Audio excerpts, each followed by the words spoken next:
Naglilinis na po sila. Nagsisipag.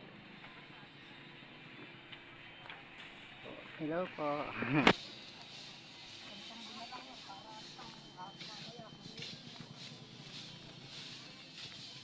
Ang sipag ni Ate Beth. Ayusin na may kaliwang kanang kapag gawal ka, malit sa akin. Ay Ate Lane, ang sipag mo naman. Ito po yung katunayan na naglilinis sila. Ayan po. Narito po kami ngayon sa sementeryo. Sayang ang pambuga. Ayan. Sayang bagang pambuga. Nahaluan mo yun ang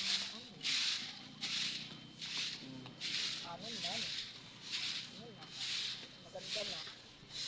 Ano kayang bigas yun? Saan bansa kayo? Lalaking butil yan o. Ibang bansa kayo. Sementeryo po kami ngayon. Naglilinis po. Hindi ako maganda dyan. Patay ko sa mamay. Hindi na mag-filter.